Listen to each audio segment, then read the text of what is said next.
I watch these executives strut around, convinced this country runs on colorful slide decks and empty buzzwords. But real power does not sit in an expensive leather chair.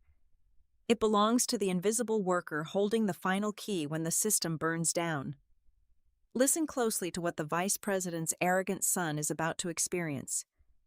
It will teach you a cold truth. Never corner a quiet woman holding the safety pin to a multi-million-dollar empire. Welcome back to Boss Revenge Stories, and thank you sincerely for your continuous support. Unfortunately, YouTube has recently disabled our monetization features, leaving us without an operating budget to pay our hardworking staff. If you find today's story compelling, please consider supporting us with just $1 so our team can sustain their livelihoods and keep creating content for you. You can easily help by scanning the donation QR code on the screen or clicking the link in the description or the pinned comment. My name is Sienna Rogers. I am 34 years old, and my official title at Vanguard Apex Logistics is Lead System Dispatch Coordinator.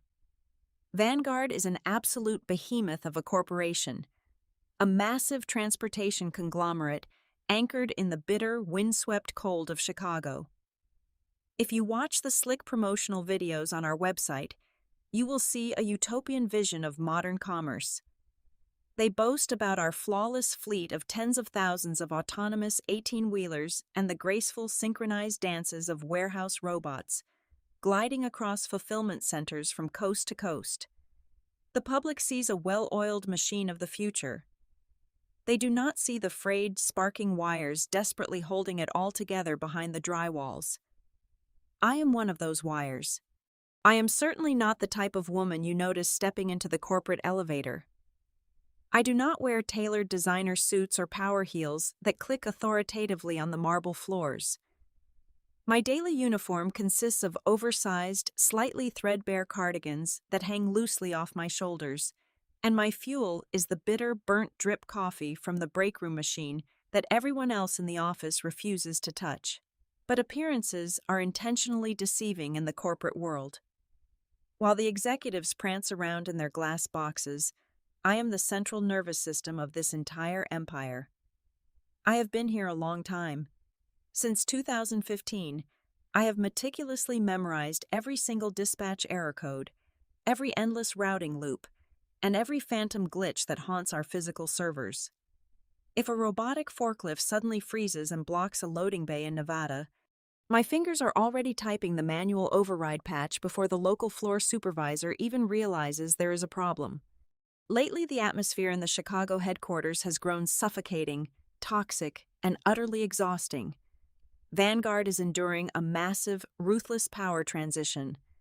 The seasoned managers, the gray-haired veterans who actually understood the gritty reality of how logistics worked, were systematically pushed out, fired, or forced into early retirement packages. In their place arrived a relentless swarm of fresh, highly paid corporate elites. They are the kind of aggressive overachievers who have never set foot on a dirty loading dock or spoken to a truck driver, yet they love to weaponize meaningless buzzwords. They fill our inboxes with endless chatter about synergy, agile pivoting, and dynamic paradigm shifts. They talk incredibly loud, they dress impeccably sharp, and they break absolutely everything they touch. I do not care about office politics. I have always preferred the quiet, steady hum of the server racks to the exhausting performative dances that take place in the executive conference rooms.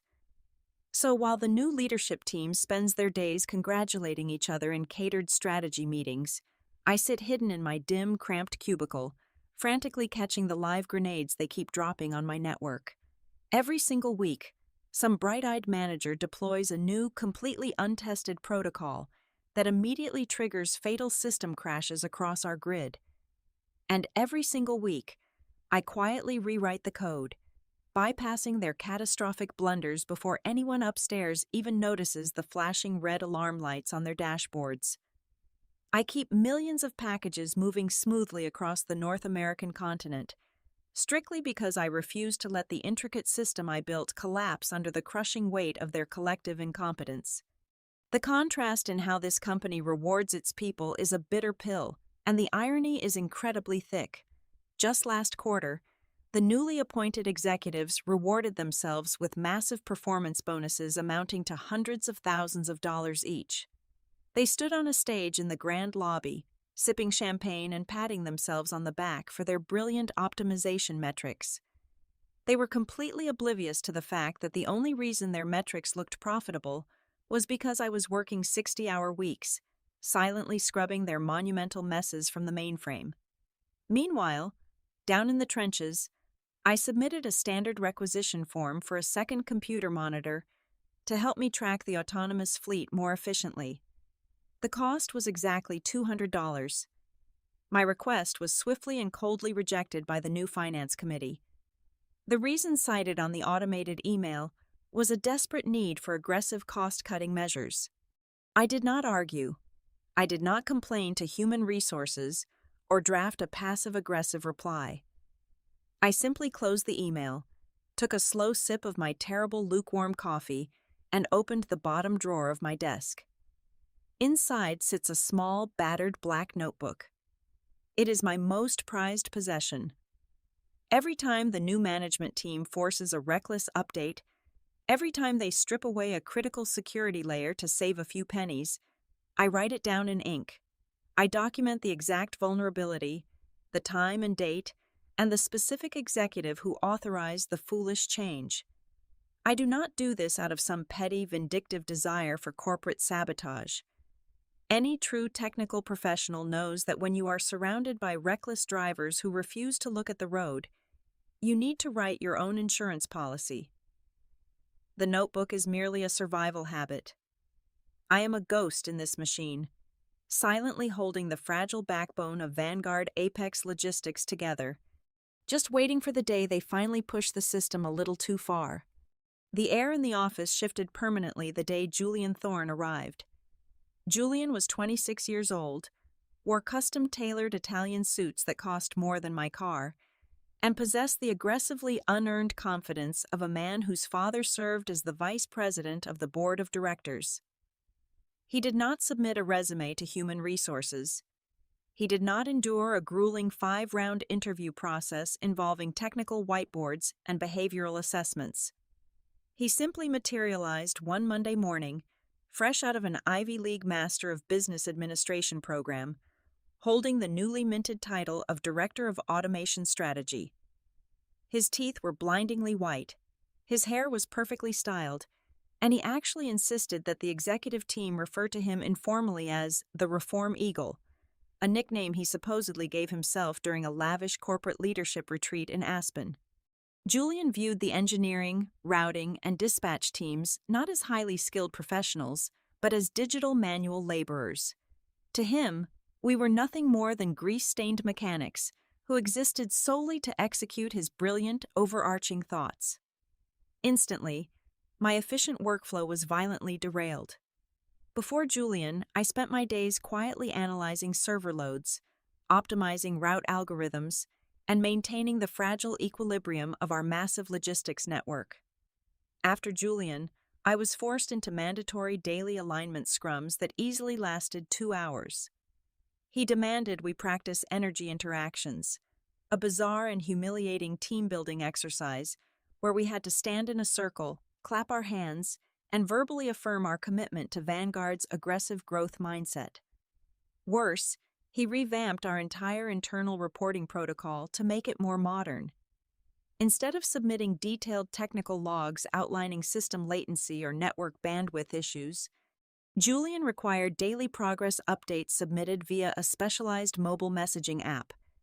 He mandated that we summarize our systemic blockers and operational bottlenecks using only emojis. He claimed it fostered a dynamic, frictionless communication paradigm that transcended traditional language barriers.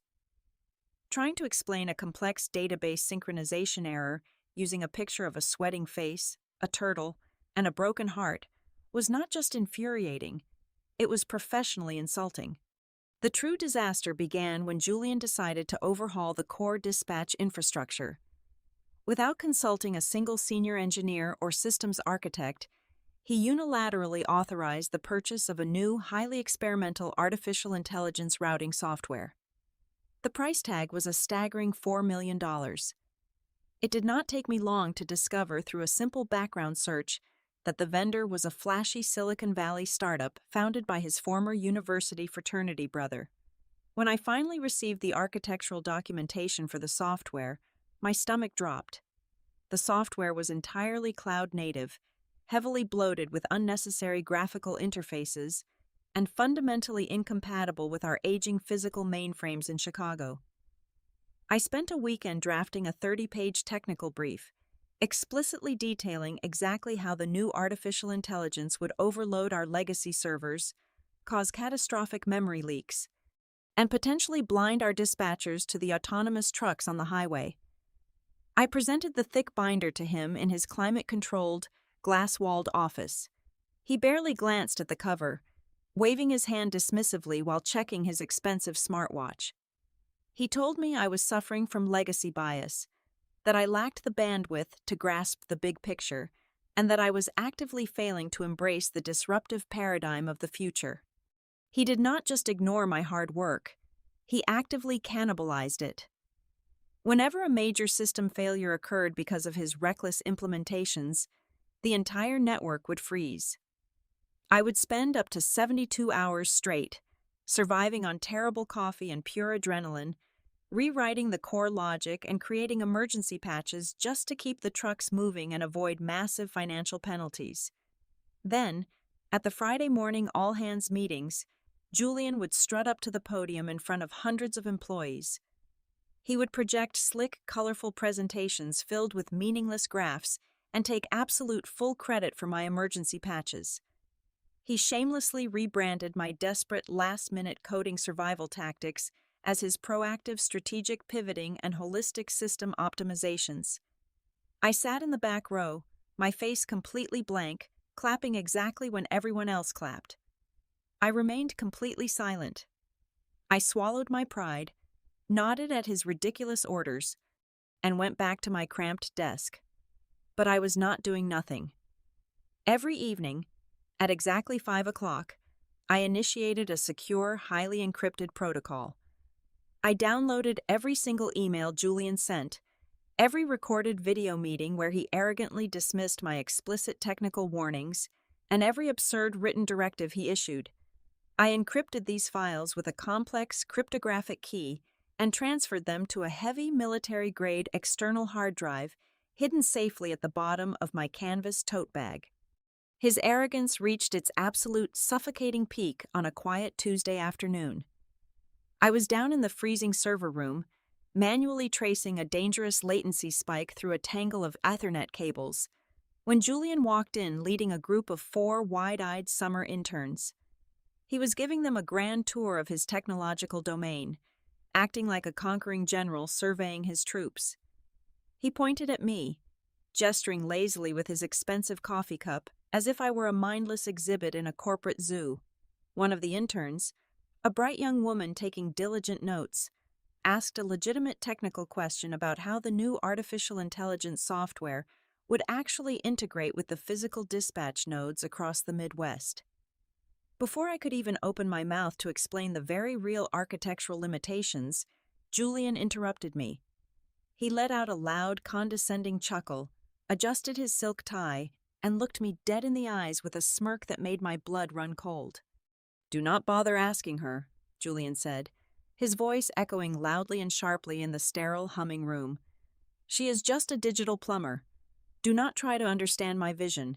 Just make sure the pipes do not leak." The true architect of a corporate collapse rarely uses a sledgehammer. They usually use a spreadsheet. Julian's obsession with proving his financial genius to the board of directors led him to his most dangerous initiative yet. He proudly called it the Fortress Protocol. In his mind, it was a brilliant strategic maneuver designed to slash overhead costs by eliminating dozens of expensive cybersecurity software licenses and third-party remote network monitoring contracts. In reality, it was equivalent to locking all the emergency exits in a burning building to save money on door hinges. Under the Fortress Protocol, Julian systematically revoked all remote system override privileges. Previously, regional managers across the country could log into the dispatch matrix from their secure laptops to manually fix minor routing errors or reboot stalled warehouse nodes. Julian terminated that access entirely. He argued that having decentralized access points created too many vulnerabilities. Instead, he consolidated all manual administrative power into a single physical biometric master key. It was a heavy, cold piece of titanium equipped with a thumbprint scanner, and he handed it directly to me. When he dropped the heavy key on my desk, he flashed a wide, hollow smile and told me he was empowering me to be the sole gatekeeper of the physical infrastructure. He used words like trust and synergy, but I saw right through the cheap corporate veneer. I understood the legal architecture of a scapegoat. Julian knew his $4 million artificial intelligence project was fundamentally unstable. By isolating the manual override capability to a single physical device and assigning it to a lower-level employee, he was building an undeniable legal firewall around himself. If the artificial intelligence caused a catastrophic supply chain failure, Julian could simply testify to the board that the failure was due to the slow, incompetent manual response of the designated system coordinator. He wanted me holding the bag when his fragile glass castle shattered. I did not argue. I played the role of the obedient, slightly intimidated digital plumber perfectly. But before I accepted the titanium drive, I slid a single sheet of paper across my desk. I told him it was a standard chain of custody compliance form required by our insurance underwriter for the new physical security mandate. In truth, I had spent 3 hours carefully drafting the document with razor-sharp legal precision. The memorandum explicitly stated 2 things. First, that Sienna Rogers was the only employee legally authorized to possess, transport, and operate the biometric master key. Second, and most importantly, it stated that under the strict security mandates of the Fortress Protocol, all emergency system interventions, overrides, or reboots must be executed locally, in person, directly through the primary server terminals located inside the Chicago headquarters. Absolute prohibition of any remote administrative access was clearly highlighted in bold text. "I just need your signature to authorize the physical transfer, Julian," I said, keeping my voice entirely flat and submissive. He did not even read the first paragraph. He was busy typing a message on his phone, eager to get to a catered lunch with the marketing department. He pulled a gold pen from his tailored jacket, scrawled his signature at the bottom of the page in bright blue ink, and walked away without a second glance. I carefully blew on the ink to dry it, folded the document, and placed it safely inside my bag. The trap was officially set. I just needed to wait for the trigger. That trigger arrived the very next week when I reviewed the automated maintenance schedule. The vendor providing Julian's artificial intelligence software had scheduled a massive, unalterable firmware update. The timing was nothing short of poetic. The update was programmed to execute on the Wednesday night leading directly into Black Friday week.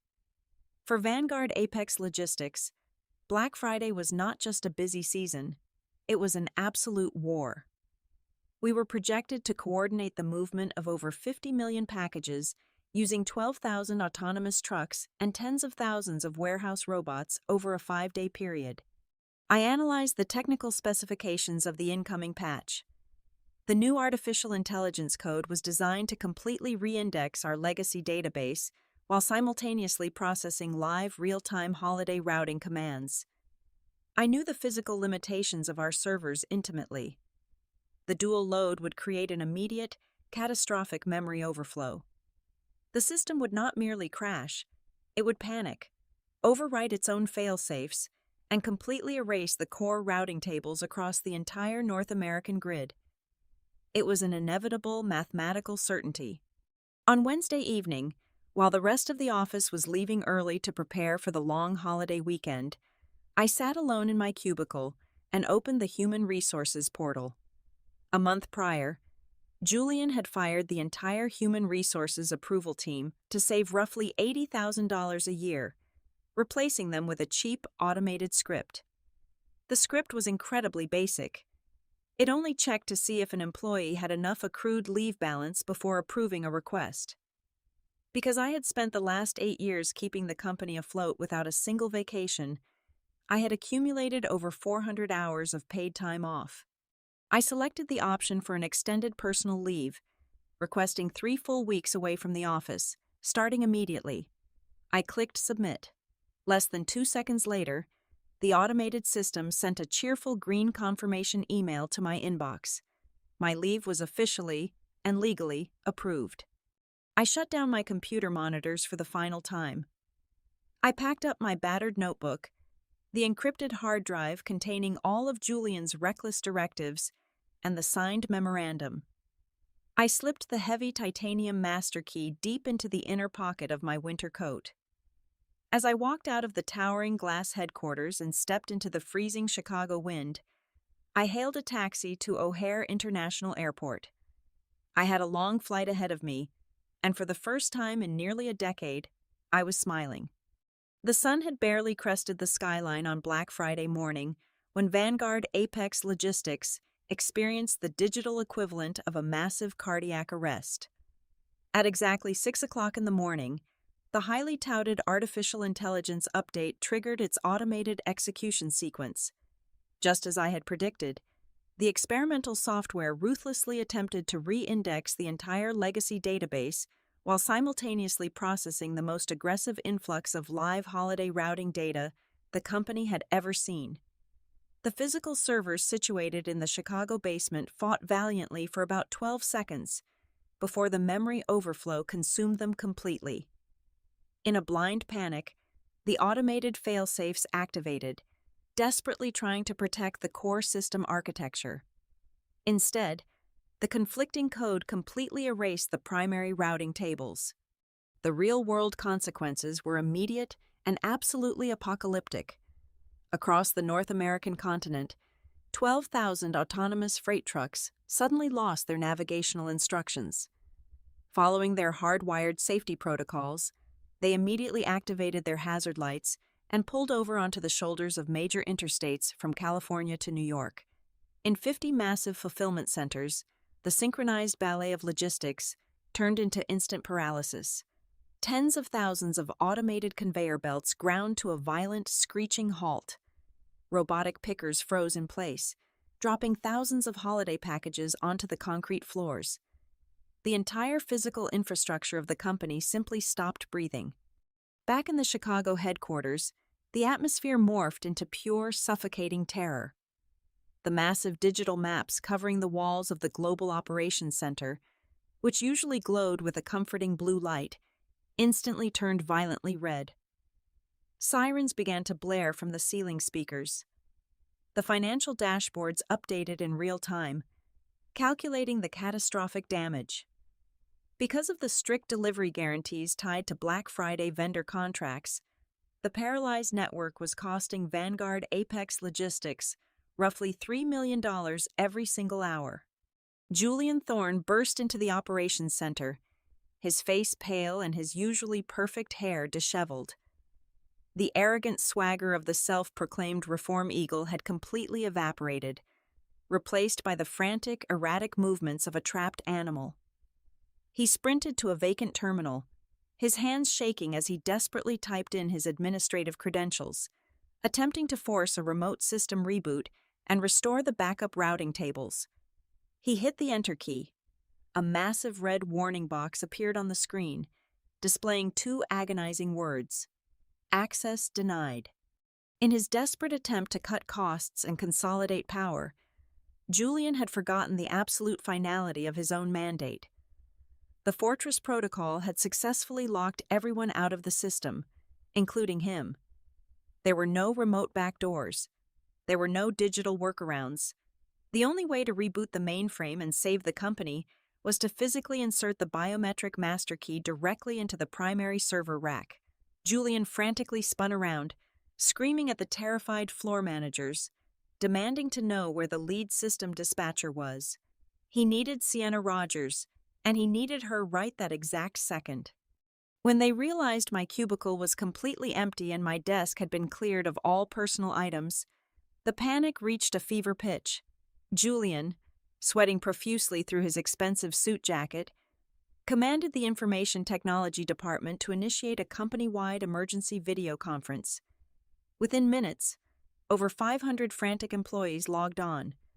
Every regional director, every warehouse manager, and the entire board of directors, including Julian's father, stared at their screens in horror. The digital chat box was exploding with furious messages demanding answers. Julian stood in the center of the conference room camera, completely losing his grip on reality. He was hyperventilating, screaming at the human resources director to track my phone, find my address, and send the police to my apartment if necessary. He needed a scapegoat to absorb the wrath of the board of directors watching silently from their remote feeds. And then, a small chime echoed through the digital meeting room. The participant count ticked up by 1. My name appeared in the grid. I had logged into the video call. The chaotic screaming in the headquarters instantly died down.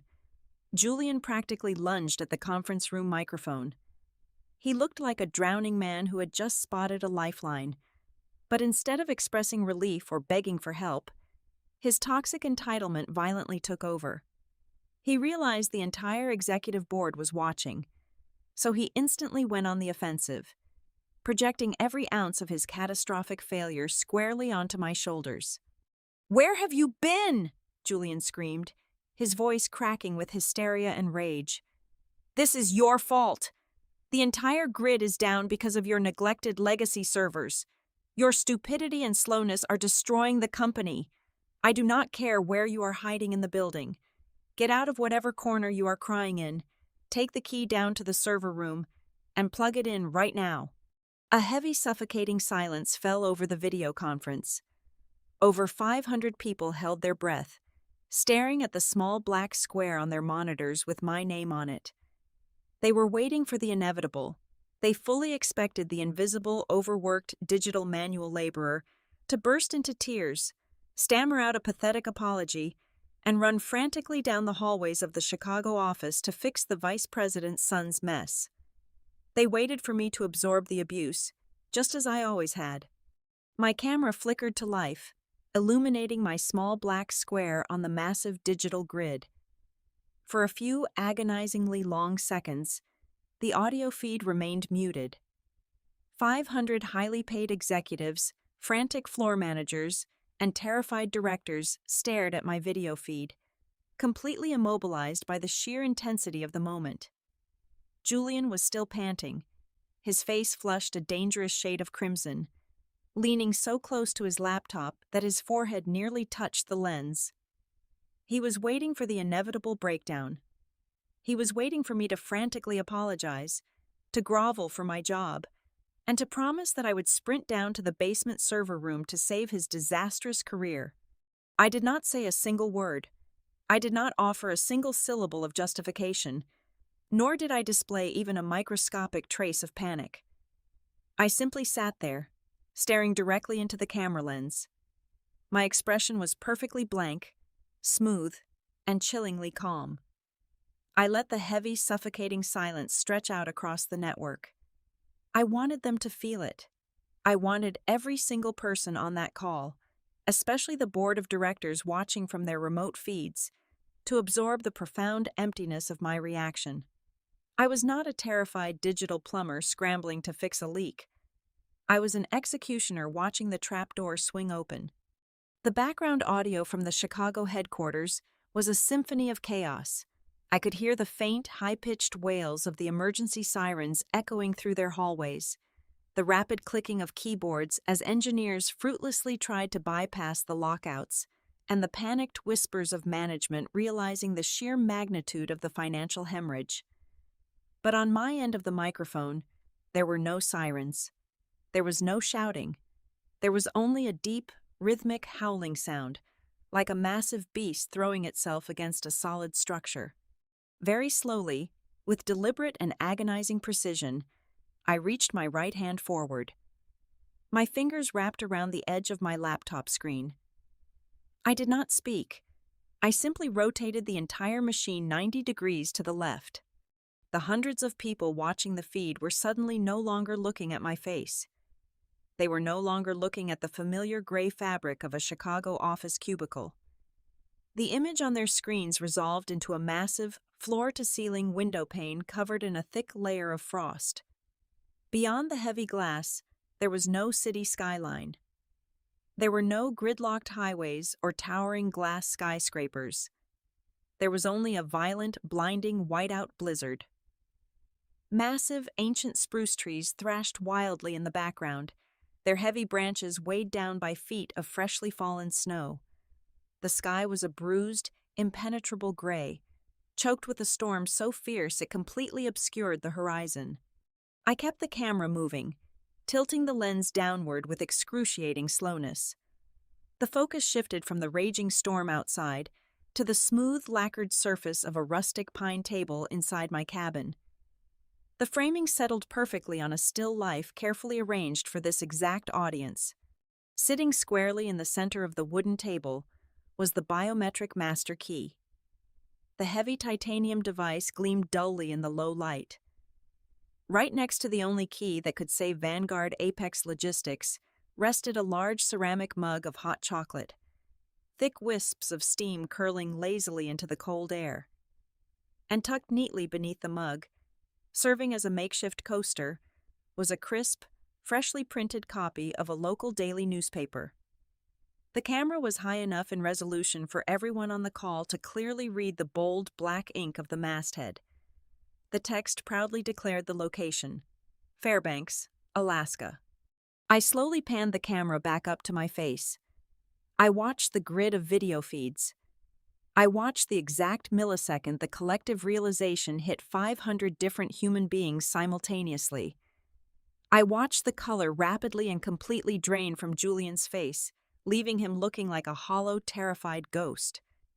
His mouth opened and closed silently, but his vocal cords refused to produce any sound. His brain was violently struggling to process the impossible geography. I was not hiding in a broom closet on the 4th floor. I was not stuck in local traffic on the interstate. I was sitting inside a wooden cabin exactly 3,000 miles away from the primary server terminals.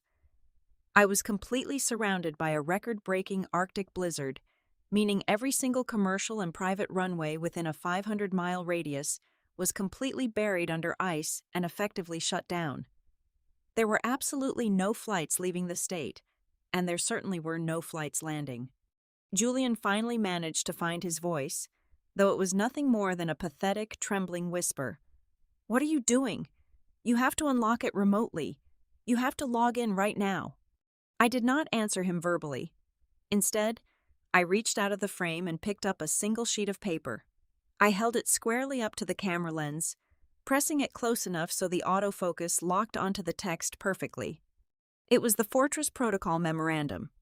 At the very bottom of the page, unmistakable in bright blue ink, was the sloppy, hurried signature of Julian Thorne. I had taken a thick red marker and drawn a heavy circle around the bolded text in the center of the page. I let the document sit on the screen for 10 full seconds, ensuring the board of directors had plenty of time to read the mandate Julian himself had authorized. The mandate strictly and absolutely prohibited any remote administrative access under any circumstances. It explicitly demanded that all system interventions must be executed locally, in person, directly at the physical servers in Chicago. Julian had demanded a flawless, impenetrable wall to protect his authority.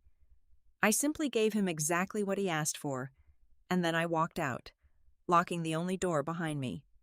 The absolute silence on the video conference was now heavier than the snow burying the Alaskan wilderness outside my window. The executives were paralyzed by the sheer, devastating perfection of the trap. The company was bleeding $3 million an hour, and the only person with the legal authority and the physical key to stop the hemorrhage was untouchable, wrapped in the ultimate legally binding excuse. I lowered the document. I looked directly into the camera one last time. I let the corners of my mouth rise into a soft, genuine smile. Then, I reached out and calmly clicked the red button at the bottom of my screen to leave the meeting. My square on their grid instantly vanished, leaving them staring at nothing but a cold, empty black void. As soon as my screen went black, the corporate headquarters descended into absolute anarchy. Julian's father, the powerful vice president, desperately tried to flex his immense influence. He spent hours screaming at private aviation companies on the phone, demanding they charter a jet to Fairbanks immediately.